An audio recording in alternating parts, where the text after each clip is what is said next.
a treat for you. I'm going to review a product. The mailman came.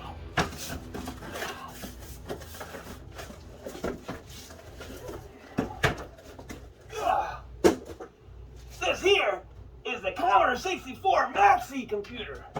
Almost like the Mini, but this one's the Maxi. The Maxi has a real working computer keyboard. Let's open it up.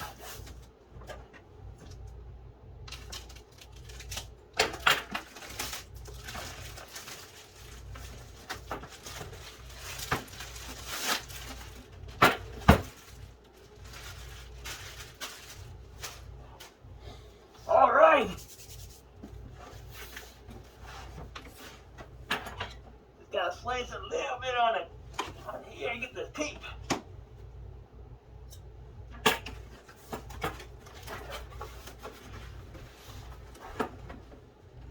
That's what it looks like here. Well, let's take this out of the box here.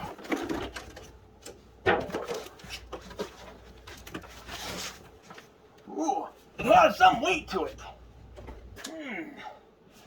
Let's compare it to a regular Commodore 64. Well, they're about the same. I think the regular Commodore 64 is a hair heavier. Well, let's have a look.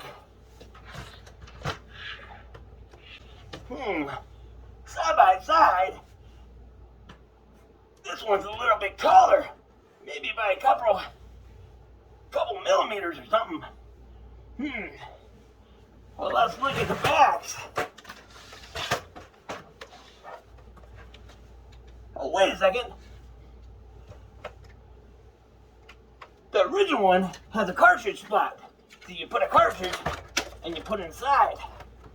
What does this one have? It doesn't have a cartridge slot, but it has a USB-C. No, it has a regular USB and an HDMI. Also a power, and it looks like the power is a micro USB. What else does it have? Well, the Commodore 64 plugs into a floppy drive. Like this.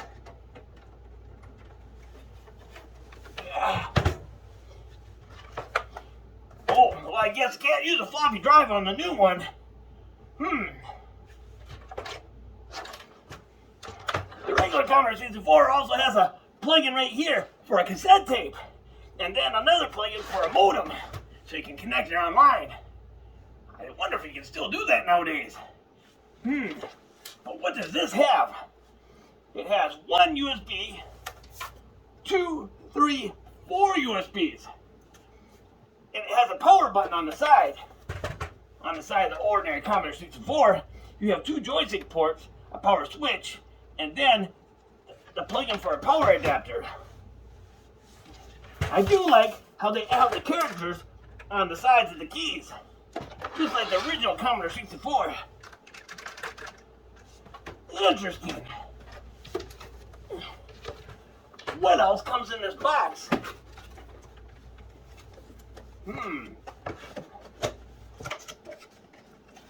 Ooh, it's a joystick. I can hear it click. And I suppose that plugs in one of the USBs on the side. You know, I suppose you can use the same joystick with the Commodore emulator on a Windows-based PC, using like a program like Vice or something.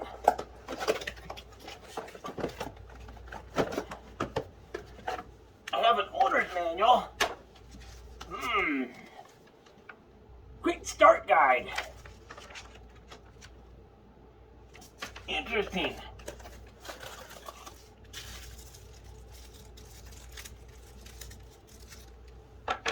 That looks like a power brick. Oh, what's this? All right. So you plug this USB in here, plug this to the wall. And then, this is the micro USB. You plug in the back of the camera for power. It must not use a lot of electricity. Then last, I got an HDMI cable. You can take this HDMI cable and plug it into a TV set. One of the modern day TVs. If I can get this off here.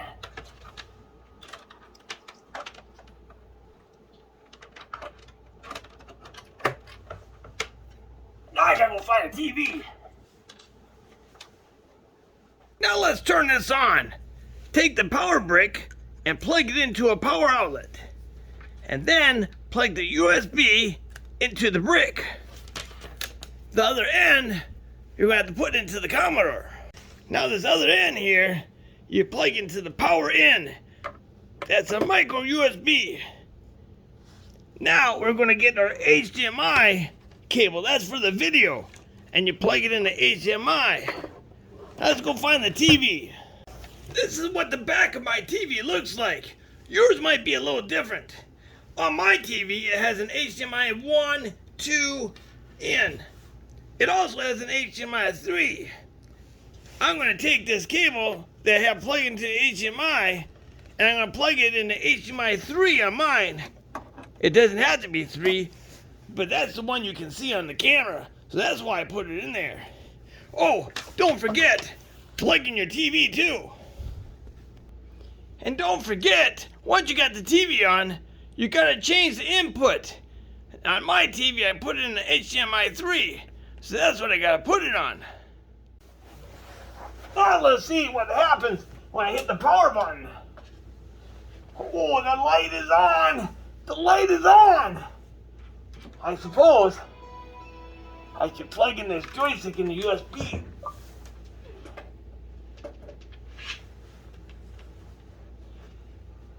Alright, do I speak English, Spanish, or Italian, French, or Dutch? We'll go English.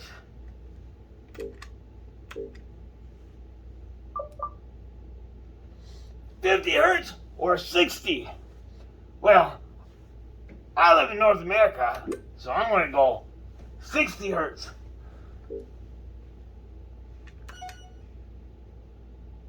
It's going to test my video. Hit A to accept. Oh boy. So it looks like there's a carousel or the classic. If I go to classic,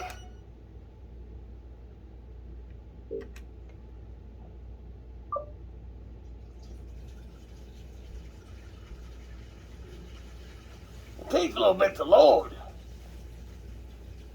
Oh boy. So now I can type my own program.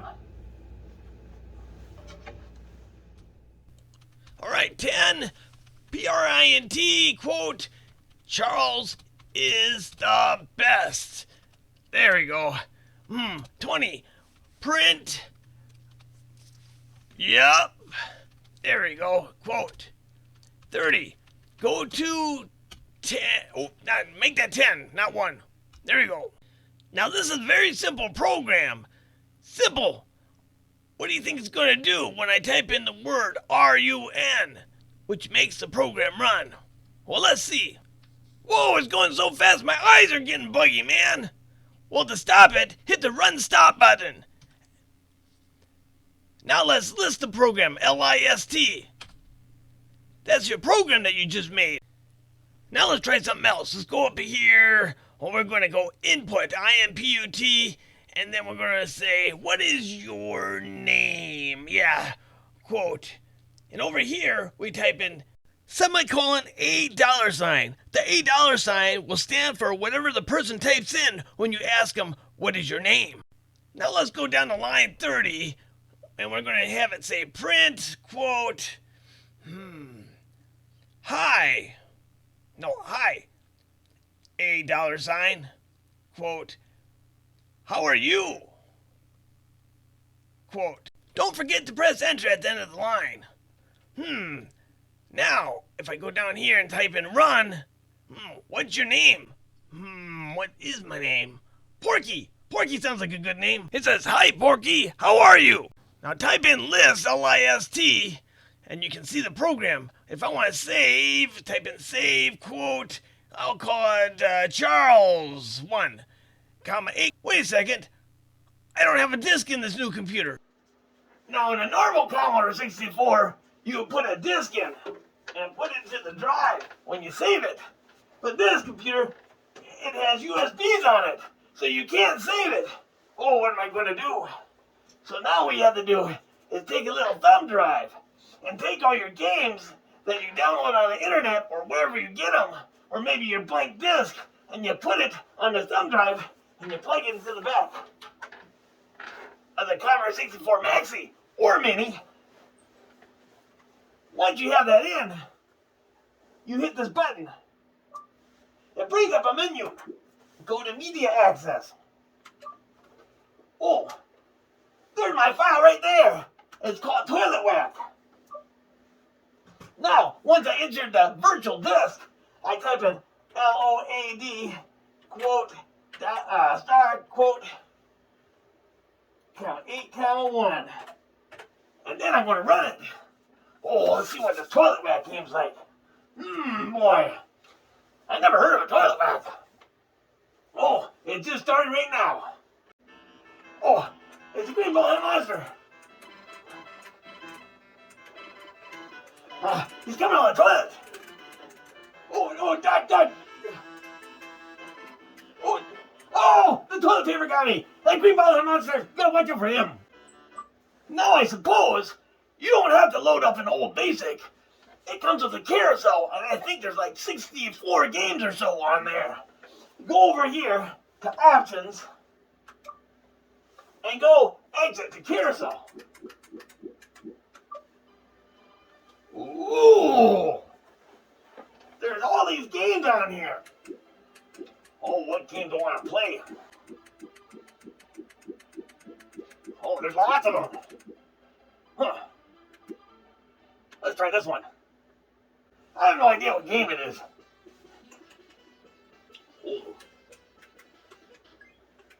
Oh!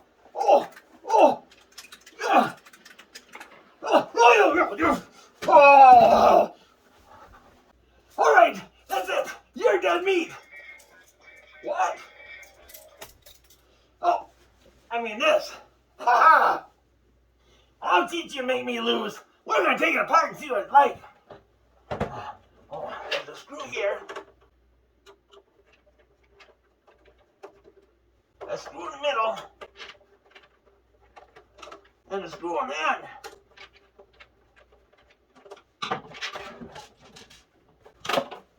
Now, let's see what's inside here. What? That's it! There's hardly nothing. So they're all USBs. The keyboard goes into a USB 1, 2, 3. Nope, 2. They're plugged inside to the little, almost like a little Raspberry Pi or something or other. Well, how am I going to destroy that if there's nothing there? Let's look at what a regular Commodore looks like. If I take apart a regular Commodore 64,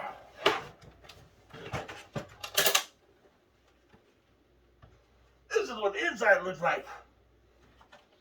Take this cable off.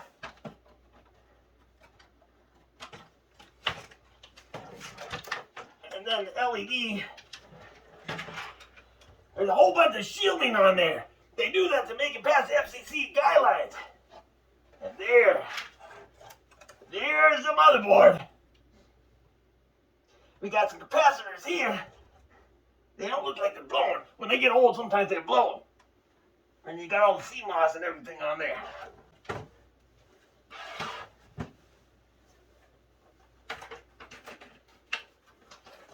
And that's it. Well, let's look at the joystick. Huh.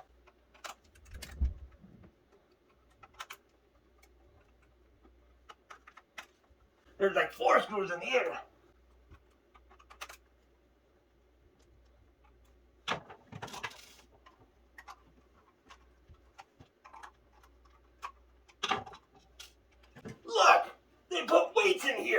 make it feel heavier.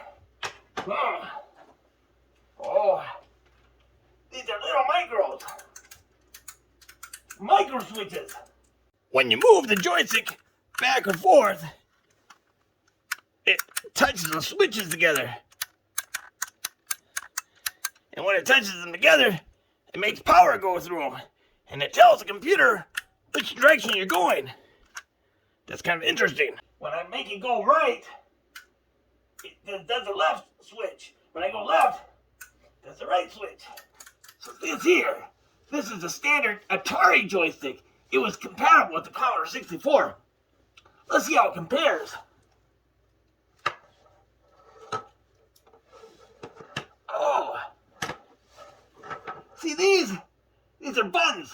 When you press down the trigger button, it would press down that button. If I go right, it would press down this button here. Down, just like that. The problem is, when people are playing this, they push so hard, it breaks the button. So then, they came up with a new joystick. This was made by the company called The Boss. When you open this up, when you go left or right, it touches those metals together. And when you press the button, it touches the fire button. That way you can crank as hard as you can, but it won't wear out the button. This kind of is the same principle. Kind of cool, huh? Ugh, hard to get up. I get old. You know, all in all, the Maxi is a good computer and all. It's probably the best emulator I've seen so far for the Commodore 64. But you know, you just can't beat plugging those cartridges in and using a real floppy drive. Perhaps in the future, they might make a way to plug an old Commodore 64 drive into it via USB. That'd be interesting. And if that happens, I should do a video on it. Alright, thanks for sticking around here. And maybe I'll make a video in the future. Not for a carousel.